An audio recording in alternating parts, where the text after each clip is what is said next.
All right, welcome back to Real Analysis. We're going to start our work in Chapter 5, kind of moving closer to the material that you saw in your first semester of calculus, talking about limits, but here I don't mean limits of sequences, I mean limits of functions, like you were introduced to at the beginning of your first semester calculus course. Okay, so section 5.1 is broken down into several subsections. I'm going to kind of indicate which one I'm talking about by kind of putting the brackets over here. So the first one is subsection 5.11. And I want to start off by recalling the definition of an accumulation point, or it's actually not the exact definition, but rather the consequence of one of your exercises. So I'm going to call a point x naught, x0, I pronounce this x naught.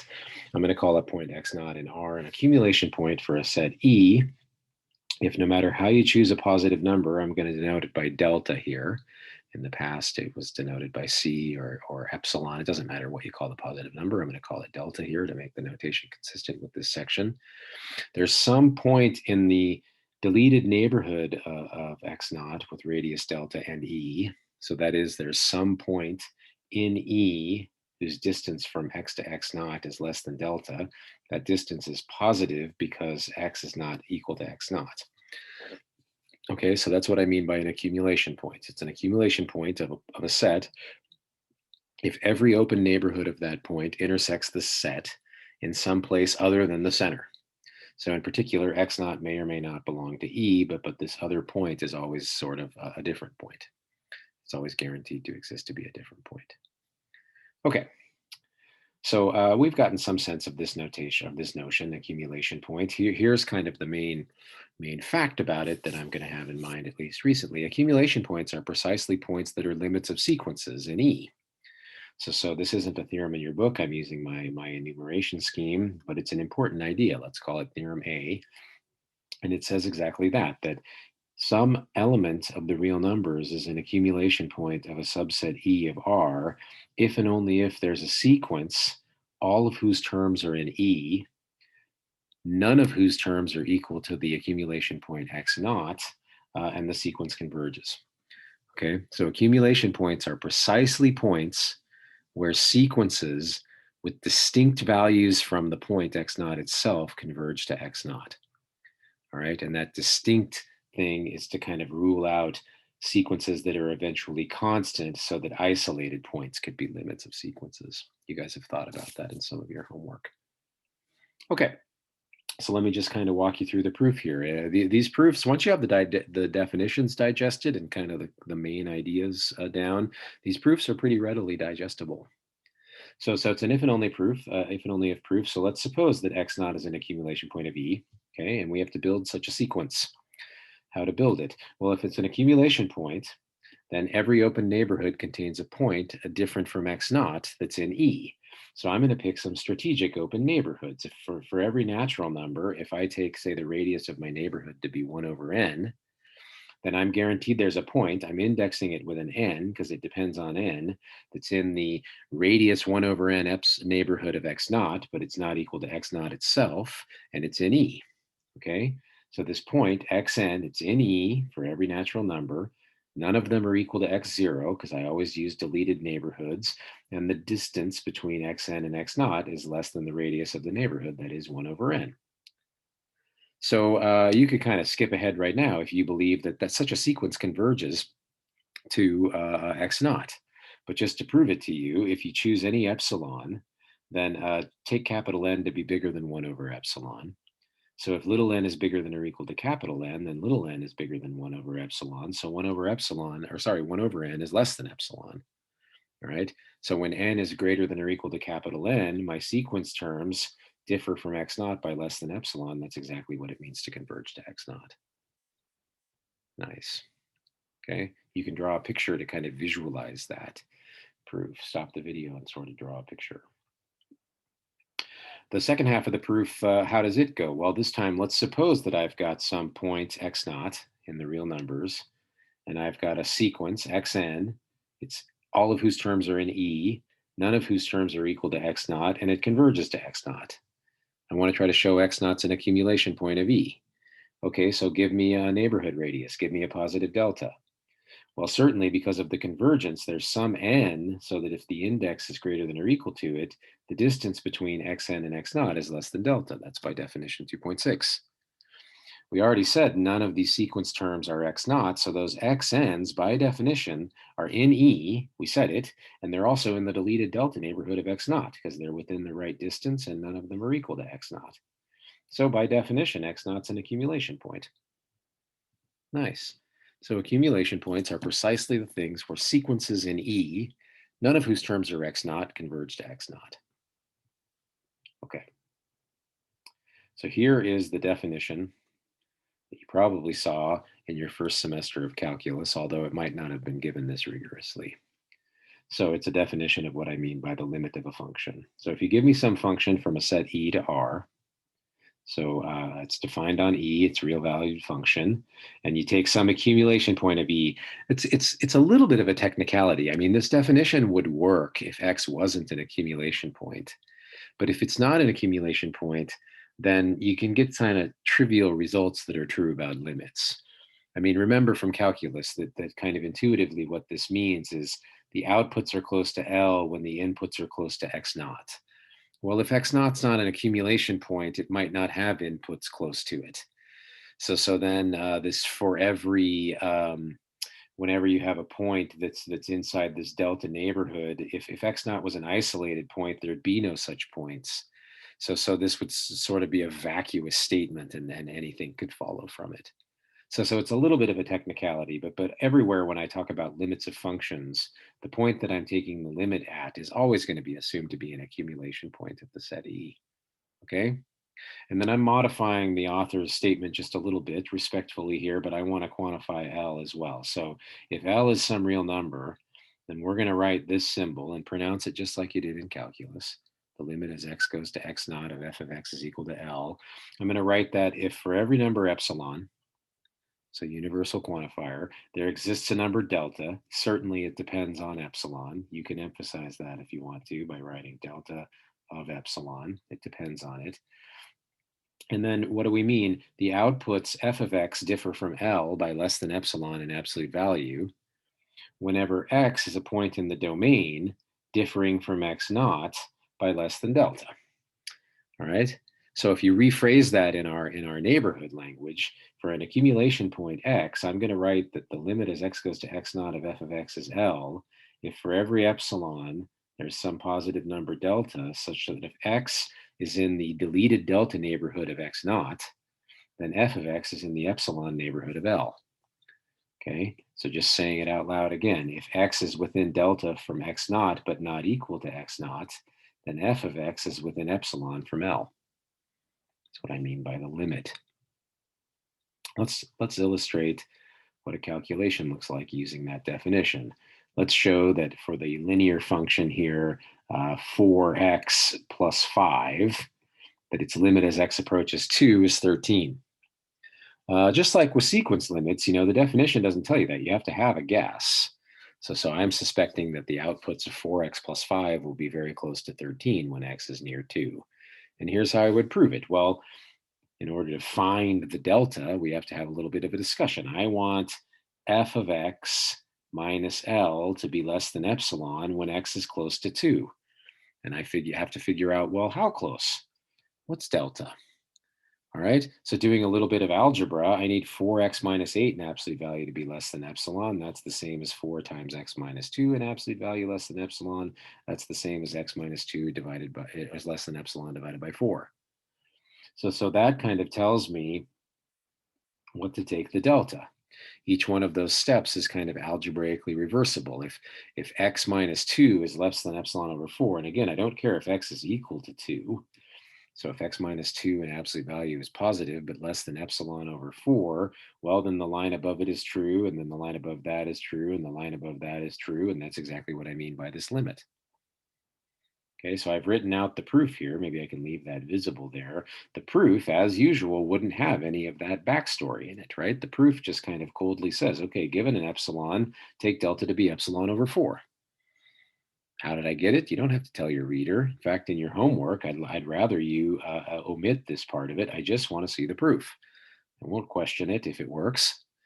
Okay, So now if I take an element within epsilon over 4 of 2, I'm writing that in my neighborhood notation. So if you take an x in the deleted delta neighborhood of 2, well, then x is at least, x minus 2 is at least 0, but it's no more than epsilon over 4 because delta is epsilon over 4.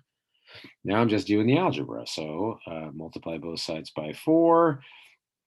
I'm just rewriting this to make it algebraically kind of clean. Epsilon would be greater than 4 times x minus 2, which is the same as 4x minus 8 in absolute value. Going forward, this looks like a really weird thing to do, but it's true. 4x minus 8 is the same as 4x plus 5 minus 13, right?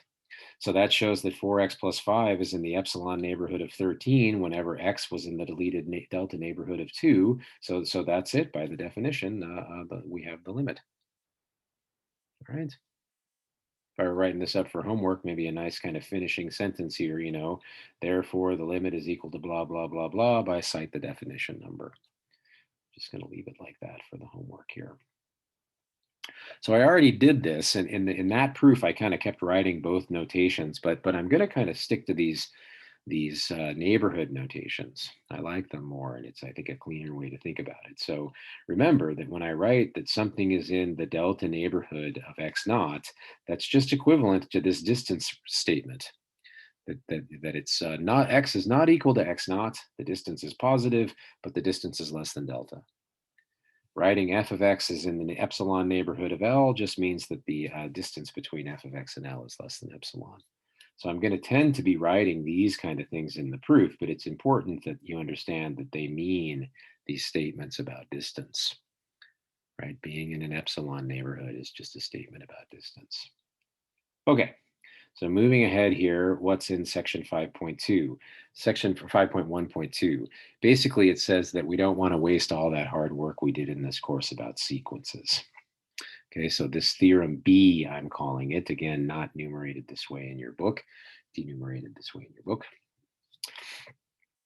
enumerated this way in your book. It's very important. We're going to use this heavily in the sequel, calling it the sequential criteria for limits, or as an acronym, I'll just write SCL. So let's see what it says. It says if you take a subset, a function on it, and an accumulation point of that subset, and then some number L, the following two statements are equivalent. This limit statement is equal to L in the sense of definition 5.1 above. If and only if, the theorem says, if for any sequence En and E, none of whose terms are x naught, and it converges to x naught, the sequence of outputs f of En converges to L. Okay, so in other words, that limit is equal to L if and only if every sequence in E that converges to x naught, the image sequence f of that, f of En, converges to L. All right. So it says two statements are equivalent. We have to show they imply each other. So I'll do two different implications. Maybe I can leave those visible for a second. Let's suppose that the limit is equal to L according to definition 5.1, and then show this statement 2 about the sequences. Okay, so here's just the preamble, right? Let's take a point. It's an accumulation point for E. Let's let f be a function on E and L be a number, and suppose that that limit holds. Okay, that's just a very careful way of saying suppose Roman numeral 1. Now to show 2 has a hypothesis, so let's take its hypothesis. Take a sequence called En, all of its terms are in E, none of them are x naught, and it converges to x naught as n goes to infinity. So my goal now is to show that f of En converges to L. So you're expecting me to say, okay, we'll pick a positive number, call it epsilon, right? I want to show that there's a capital N so that when I'm bigger than it, my sequence terms f of En are with an epsilon from L. Good. So given that epsilon, since I have this limit statement, the limit as x goes to x naught of f is equal to L, I know there's some delta, so that if x is in the deleted delta neighborhood of x naught and E, then f of x would be in the epsilon neighborhood of L. Okay, stop the video and translate those into inequalities with absolute values if you want to. Okay, but now using that delta, En converges to x naught. So using that delta, I can find some capital N that if the sequence term index n is bigger than capital N, then xn is in the delta neighborhood of x naught, right? But we already said that xn was in E, so if n is greater than or equal to capital N, then our sequence terms xn are in the delta neighborhood of x naught and E. And for that matter, I've wasted a little bit here. I should have said that this xn, I can always assume that it's not equal to x naught. It's in the deleted delta neighborhood. So I've got a sequence in E, this xn.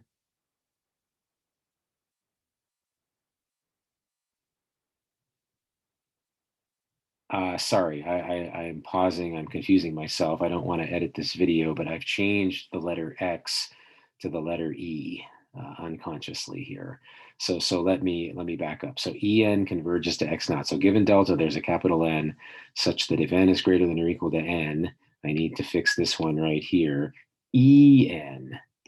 Sorry, it's too late for me to pause this video to edit. En belongs to the deleted delta neighborhood of X naught. Okay. So let me fix these as we go here. Here, I mean En belongs to E. So for n greater than or equal to n, sorry about this. I know it's kind of frustrating to watch.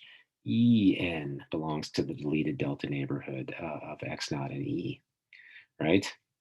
So using the limit criteria above, when you're in that deleted delta neighborhood of x naught and you're in E, your function value is in the epsilon neighborhood of L.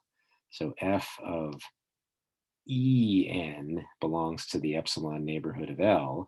And since epsilon was positive, that shows that f of En converges to L by definition. All right, so that's the proof of 1 implies 2. Sorry about the notational faux pas. Let's just move on here. I'm going to show you 2 implies 1 by contrapositive. Okay, I'm going to try to show you that 2 implies 1 by contrapositive. So let's suppose that x naught, I hope I didn't make the same notational mistake here. So let's just see. Let's suppose that x naught is a point in E. It's an accumulation point of E. F is a function on E and L is a real number. And suppose that it's not the case that the limit is equal to L.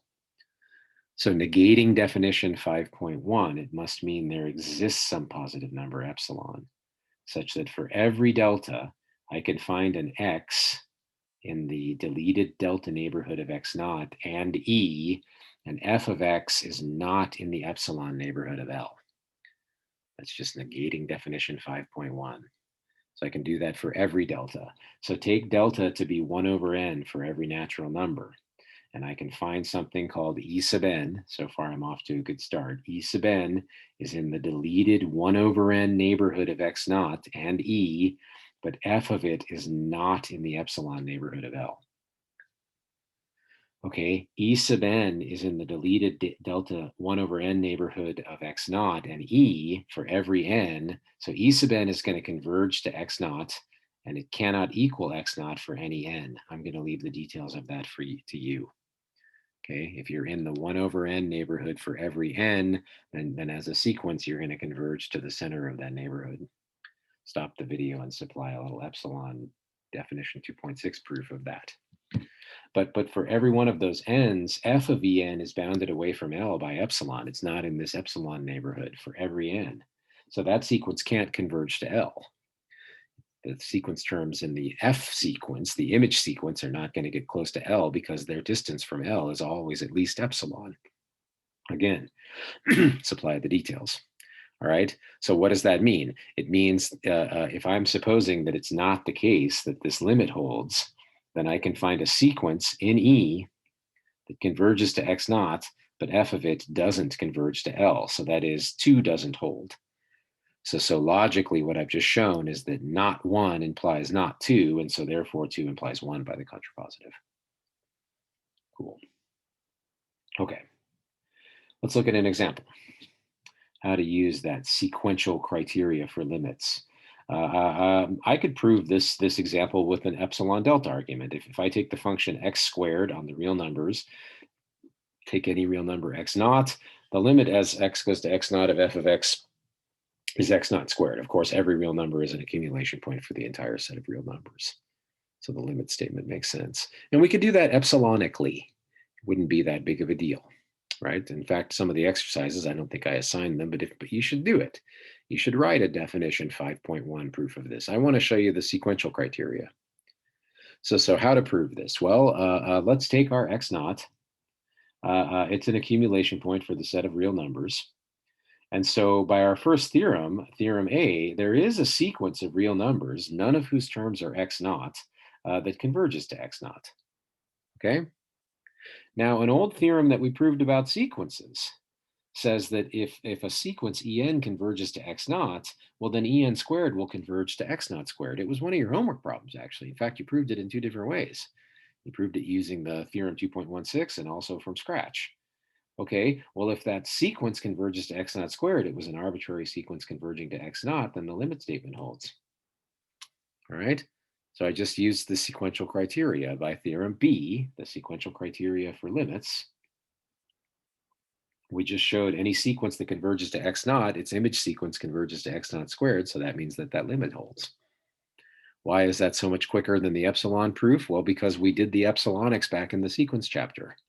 That's kind of the moral of this whole limit conversation I'm going to have with you in chapter 5 is let's reduce it all to a question about limits of sequences because we've already proven it. Okay. Here, just for your reading, I want to point out, your author doesn't have a theorem B and he doesn't call it the sequential criteria for limits. In it, instead, the author gives a second definition of limit, and it's written in terms of sequences. He calls it definition 5.4. Later in his book or their book, they'll call it the sequential definition of limit. So our theorem B above just says that those two definitions are equivalent. All right. So a limit statement that holds by the sequential definition holds by the definition 5.1 and vice versa. So the equivalence of definition 5.1 and 5.4 is what I'm calling the sequential criteria for limits. Nice. Okay. A couple of more loose ends here in this thing. We have a theorem A, we have a theorem B. Let's look at theorem C. I'm going to call this the divergence criteria. It can be extremely handy. I'm just negating the statements in theorem B, really. I'm going to leave the proof to you. This is just a negation of theorem B. But if you have some subset of the real numbers and a function on it, and some accumulation point of that set and a real number, then you can say that a function doesn't have a limit at x naught, or the limit does not exist, is a lot of times how people say that. If you can find some sequence, so if there exists some sequence in E, none of whose terms are x naught, it converges to x naught, but the image sequence doesn't converge to L. All right, so this is really just a negation of theorem B, but it's handy. It's a way to show that some function doesn't have a limit. So I'll leave the proof to you. Let's just look at an example. All right, so I claim that the limit as x goes to 0 of the function 1 over x doesn't exist. There is no real number that's equal to that limit. So here, I'll take the set E to be, say, the positive numbers. You could take it to that to be union with negative infinity to 0 as well. It doesn't really matter. And define f on E by f of x equals 1 over x. And then notice that the sequence whose terms are 1 over n for all n is a sequence in E, and it's none of its terms are equal to 0 because it's a sequence in E. It's kind of a redundant thing to say, and it converges to 0. Yeah, 0 is an accumulation point for the set E. Leave the details of the convergence to you. If you take f of that sequence, well, f is the reciprocal function. 1 over n is n, right? So that sequence diverges to infinity. So therefore, I found a sequence that converges to 0, but its image sequence doesn't converge in the real numbers. So that sequence cannot have a limit, or that function can't have a limit by theorem C. Very nice, very slick argument. Okay, I'm going to wrap this up just by kind of saying some stuff I'd like to leave to your reading. So there are 1, 2, 3 more subsections in chapter 1. The third one, 5.1.3, it gives a third definition of limit of a function in terms of neighborhoods. Okay, I've kind of built that in. So read 5.1.3. It gives this definition in terms of neighborhoods. So it's a third definition, which is equivalent to either of our previous two definitions. And I've been using the neighborhood definition of limit. So instead of saying the distance is less than epsilon, I write something about being in an epsilon neighborhood. So that's already included, but I'll leave it to your reading. 5.14 and 5.15, we'll probably circle back through. We'll need them, but I don't really want this lecture to be that long. This video, we won't really be able to accomplish all this in more than one day, and I want to keep the forward momentum in our course. So these words will be familiar from calculus. They discuss so-called one-sided limits and infinite limits. One-sided limits, we really don't even need to say anything about them because you can just sort of define a function on a subset of the domain, the x's that are greater than x naught, and then just talk about limits on that set like we already have. But they kind of come with their notation. You've seen it in calculus. Yeah, the limit as x goes to x naught from the right and so on. So that's discussed in section 5.14. Please read it. Please read it, but we're not going to kind of group discuss it here inside these lectures. If we need it in the future, we'll kind of just sort of spot weld details as we need them. And then 5.15 talks about infinite limits. Yeah, so if I wanted to write something like the limit as x goes to 0 from the right of 1 over x is infinity, well, there's kind of a definition of what it means by that. So sort of functions that diverge to infinity in a similar sense to sequences. Okay, so I'm going to leave those subsections to your reading for now. And again, we'll just kind of come back and do just-in-time inventory if we need the details from here in the future. Okay, so that's going to wrap up this video. I hope it was useful for you, and thanks for listening.